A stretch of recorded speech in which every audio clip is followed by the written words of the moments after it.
दोस्तों, अगर आपने जेसन हॉरर स्टोरी पार्ट 1, 2 और 3 नहीं देखी है तो पहले आप उसे देख लें, वरना ये स्टोरी आपको समझ में नहीं आएगी। पिछली वीडियो में आपने देखा था कि गुल्ली बुल्ली टोनी के साथ अपने घर जा रहे थे, तभी अचानक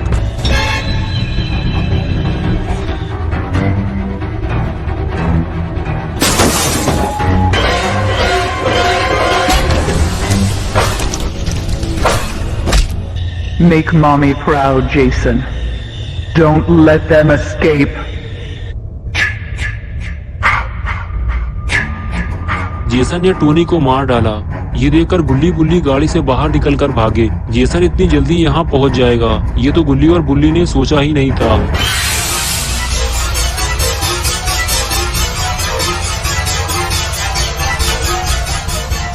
गुल्ली और बुल्ली चिल्लाते हुए वापस आए और कहने लगे, सब लोग जल्दी निकलो यहाँ से, जेसन आ गया है और उसने टोनी को कार के अंदर ही मार दिया है और हम सब भी एक एक करके मरने वाले हैं। ये सुनकर सबकी हालत खराब हो गई, लेकिन टोनी का दोस्त गुल्ली और बुल्ली पे भड़क गया और कहने लगा, तुम लोगों का ही ये काम है, तुम लोगों ने ही टोनी को मारा है। और तभी अचानक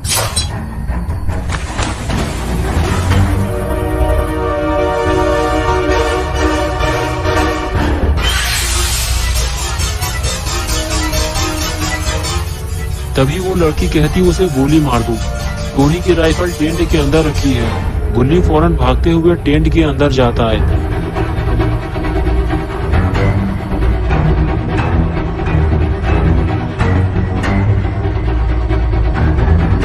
लेकिन बुल्ली एक बेवकूफी कर देता है। वो दौड़कर जेसन को एक जोरदार किक मारता है, लेकिन जेसन पर उस किक का कोई असर नहीं होता। बुल्ली खुद उल्टा मुसीबत में फंस जाता है। लेकिन तभी गुल्ली राइफल ले आता है और देखते ही देखते वो जेसन को गोली मार देता है। Jason, my boy, do you know what your gift is? No matter what they do to you, you cannot die. You can never die. लेकिन जेसन मरता नहीं है, बस वो थोड़ी देर के लिए फ्रीज हो जाता है। और तभी बुल्ली दौड़ता हुआ जाता है और जेसन का मास्क उतारने की कोशिश करता है और कुछ ही देर में वो जेसन का मास्क उतार लेता है और उसे लेकर गुल्ली के पास जाता है और उसे जेसन का मास्क दिखाता है। गुल्ली मास्क देखकर बहुत खुश होता है, लेकिन इन दोनों को कहीं इसकी कीमत ना चुकानी पड़े। और अब आगे की स्टोरी देखते हैं।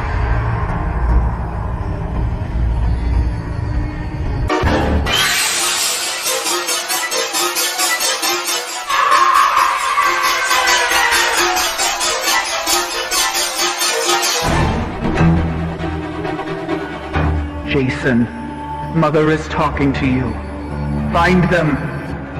जेसन को करीब आता देखकर गुल्ली और बुल्ली फौरन वहां से भागते हैं और उनके साथ साथ टोनी की गर्लफ्रेंड सोफिया भी गुल्ली और बुल्ली के पीछे भागती है। जेसन बिना मास्क के बहुत ही ज्यादा खतरनाक और डरावना लग रहा है, इसलिए वो अपने चेहरे पर मास्क लगाए रहता है ताकि उसका असली चेहरा कोई ना देख सके। लेकिन बुल्ली ने जेसन का मास्क उतार के अच्छा नहीं किया और अब जेसन किसी को भी जिंदा नहीं छोड़ेगा। गुल्ली बुल्ली और सोफिया को ऐसी जगह छुपना होगा कि जेसन उन्हें ना देख सके, वरना ये तीनों मारे जाएंगे। और इधर टोनी का दोस्त जैक टेंट के अंदर छुपकर ये सब देख रहा होता है। वो जेसन को देखकर बहुत ही ज्यादा डरा हुआ भी है।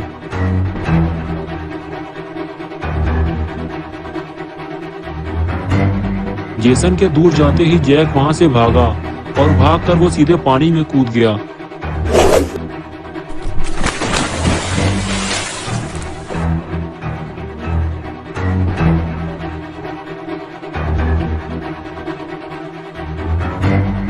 जैक तैरते हुए नाव के करीब जा रहा है, लेकिन जेसन ने उसे देख लिया है और अब उसकी खैर नहीं।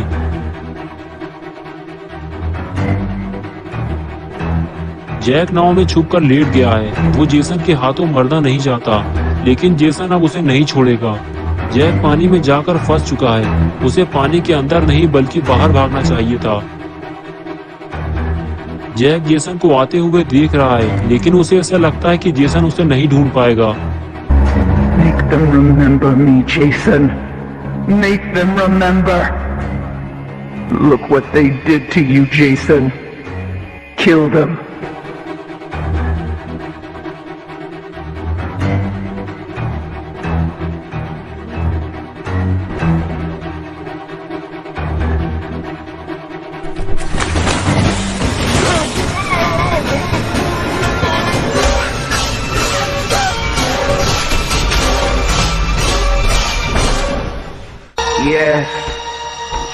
poor mother. बेचारा जैक मारा गया और इधर गुल्ली बुल्ली और सोफिया मौके का फायदा उठाते हैं। जेसन आसपास नहीं है, यही अच्छा मौका यहाँ से निकल लिया जाए। तीनों वहाँ से फरार हो जाते हैं और एक पुराने खाली घर के अंदर घुस जाते हैं। जेसन ने इन्हें घर के अंदर जाते हुए नहीं देखा है। अगर ये तीनों चुपचाप इस घर के अंदर रहे तो आज की रात ये इसी घर में बिता सकते हैं। गुल्ली बुल्ली और सोफिया जब घर के अंदर आए तो इन लोगों ने देखा कि पूरा घर बिल्कुल खाली पड़ा है। घर के अंदर ना तो कोई सामान है और ना कोई इंसान। जिसका भी ये घर था या तो वो घर छोड़कर जा चुका है या फिर जेसन ने उसे मार दिया होगा।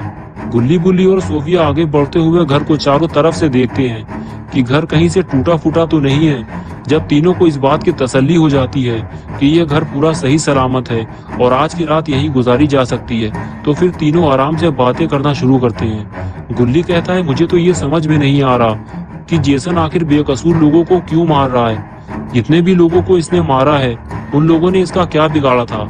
गुल्ली बोला, मैं तो इसे मारना चाहता हूँ लेकिन नहीं मार सकता क्योंकि मेरे पास कोई हथियार नहीं है और इसके पास एक बहुत बड़ा खंजर है। तभी सोफिया कहने लगी, लोग जेसन के बारे में अलग अलग स्टोरी सुनाते हैं लेकिन टोनी ने मुझे बताया था कि जेसन बचपन से ही थोड़ा अजीब था। उसका चेहरा कुछ ठीक नहीं था। लोग उसे हैरत भरी नजरों से देखते थे और बच्चे उसे बहुत परेशान करते थे। कहते थे कि तुम भूत हो। जेसन की माँ का नाम पैमेला वुरहीस था और लोग पैमेला को भी ताने मारते थे और बुरा भला कहते थे। आखिरकार लोगों से परेशान होकर पैमेला ने अपना घर छोड़ दिया और जेसन को लेकर शहर से दूर क्रिस्टल लेक चली आई और यहाँ एक छोटे से घर में रहने लगी। लेकिन जेसन और पैमेला को यहाँ भी सुकून नहीं मिला क्योंकि यहाँ अक्सर टूरिस्ट आया करते थे और कैंप लगाकर मौज मस्ती किया करते थे। एक बार तो हद हो गई, कुछ लोगों ने जेसन को उठाकर पानी में फेंक दिया। सारा दिन गुजर गया लेकिन जेसन घर नहीं पहुंचा तो पैमेला ने उसे ढूंढना शुरू किया। ढूंढते ढूंढते वो लोगों के पास पहुंची जिन लोगों ने कैंप लगाए हुए थे। तो उन लोगों ने बताया कि हाँ, हमने एक लड़के को देखा था जो काफी डरावना था, इसलिए हमने उसे उठाकर पानी में फेंक दिया था। पैमेला ये सुनकर बहुत गुस्सा हुई और कहने लगी, वो मेरा बेटा था, वो अब तक घर नहीं पहुंचा है, यानी कि वो डूबकर मर गया है क्योंकि वो अच्छी तरह से तैरना नहीं जानता था। तुम लोगों ने जेसन को मार डाला, इसलिए अब तुम लोगों को भी जिंदा रहने का कोई हक नहीं है। ये कहते हुए पैमेला ने उन पर हमला कर दिया।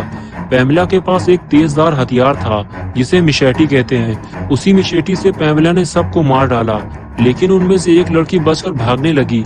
पैमेला उसके पीछे भागी तो उसने पैमेला को जोरदार धक्का मारा जिससे पैमेला गिर गई और उसके हाथ से उसकी मिशेटी भी गिर गई। लड़की ने फौरन मिशेटी उठा ली और उसी मिशेटी से पैमेला के गले पर वार किया जिससे पैमेला का सर उसके धड़ से अलग हो गया और वो लड़की वहां से भाग निकली।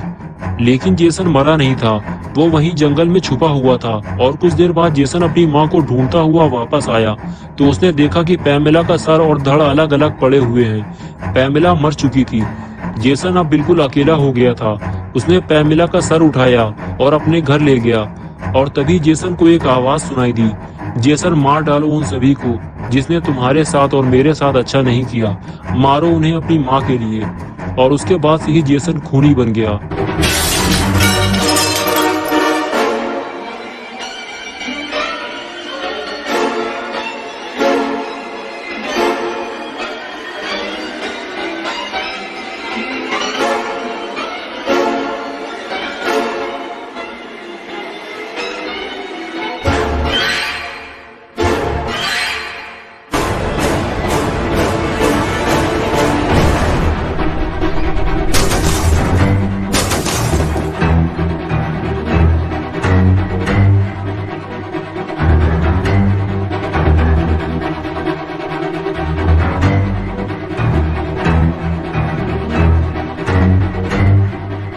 गुल्ली बुल्ली और सोफिया खिड़की से बाहर कूद गए, वरना जेसन इन तीनों को घर के अंदर ही मार डालता। गुल्ली बुल्ली और सोफिया तीनों दुम दबाकर वहां से भागे और पेड़ों के बीच जाकर छुप गए और जेसन के चले जाने का इंतजार करने लगे। तीनों को इस बात की उम्मीद थी कि जेसन उन्हें ढूंढता हुआ इधर जरूर आएगा और कुछ ही देर में जेसन तीनों को ढूंढता हुआ आगे निकल गया। गुल्ली बुल्ली और सोफिया उसे जाता हुआ देख रहे थे और चुपचाप खामोशी से खड़े हुए थे क्योंकि थोड़ी सी हरकत इन लोगों के लिए मुसीबत बन सकती थी। They can't hide. There's no place to hide. Find them.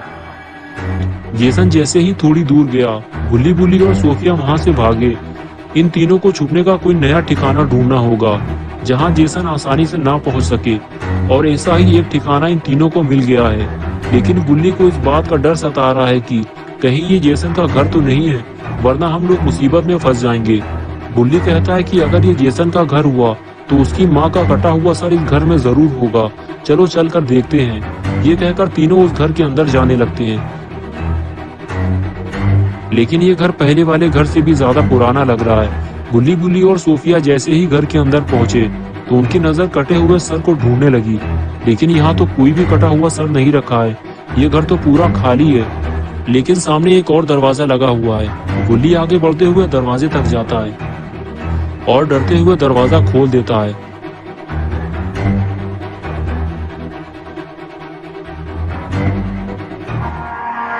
Don't stop, Jason. They deserve to die. Make them suffer like we did. गुल्ली और बुल्ली पैमेला वुरीज का कटा हुआ सर देखकर हैरान हो जाते हैं। तभी सोफिया कहती है, जल्दी निकलो यहाँ से, ये जगह छुपने के लिए ठीक नहीं है। बुल्ली कहता है कि ये जेसन का घर है, वो यहाँ जरूर आता होगा, इससे पहले कि वो यहाँ आ जाए हम तीनों को यहाँ से निकल लेना चाहिए। तो दोस्तों, क्या होगा अब गुल्ली बुल्ली और सोफिया का? दोस्तों, अगर आप पार्ट 5 देखना चाहते हैं तो इस वीडियो को लाइक करें, चैनल को सब्सक्राइब करना और बेल आइकन दबाना ना भूलें।